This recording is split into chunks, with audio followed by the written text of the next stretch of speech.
સુરત શહેરમાં ભારતીય જનતા પાર્ટી દ્વારા સરદાર વલ્લભભાઈ પટેલની 150મી જન્મજયંતિને લઈને વિધાનસભા સ્તરે પદયાત્રાનું આયોજન કરાયું છે. આ અંગે ઉધના સ્થિત ભાજપ કાર્યાલય ખાતે પત્રકાર પરિષદનું આયોજન કરાયું હતું. સુરત શહેર ભાજપ દ્વારા સરદાર વલ્લભભાઈ પટેલની 150મી જન્મજયંતિ નિમિત્તે શહેરની તમામ વિધાનસભાઓમાં પદયાત્રાનું આયોજન કરવામાં આવનાર છે. આ પદયાત્રા દ્વારા લોહ પુરુષના એકતા અને રાષ્ટ્રીય અખંડિતતાના સંદેશને જન સુધી પહોંચાડવાનો ઉદ્દેશ્ય છે.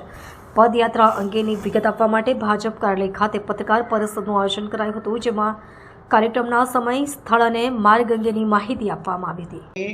150મી જન્મ જયંતિ નિમિત્તે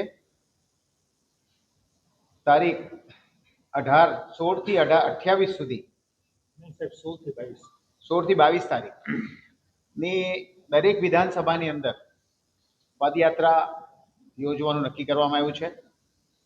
એનું લિસ્ટ અમારી પાસે છે. એ લિસ્ટ મુજબ ઓલપાડમાં યાત્રા તારીખ 16મી તારીખે છે, સાંજે 4 કલાકે.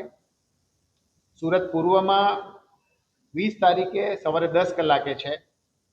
સુરત ઉત્તરમાં 19 તારીખે સાંજે 4 કલાકે. વરાછા 20મી તારીખે સાંજે 4 કલાકે. કરંજમાં 17 તારીખે સાંજે 4 કલાકે.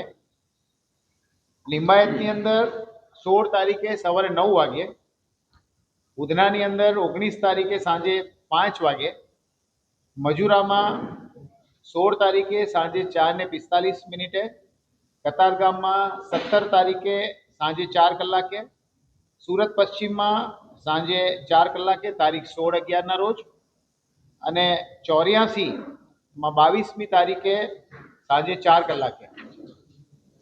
આ યુનિટી માર્ચ યાત્રા સરદાર વલ્લભભાઈ પટેલની જન્મજયંતિને ધ્યાનમાં રાખીને યોજવામાં આવી રહી છે. આ બાબતની વધુ માહિતી આપણી સાથે ઉપસ્થિત માનનીય સાંસદ સભ્ય મુકેશભાઈ દલાલ આપશે.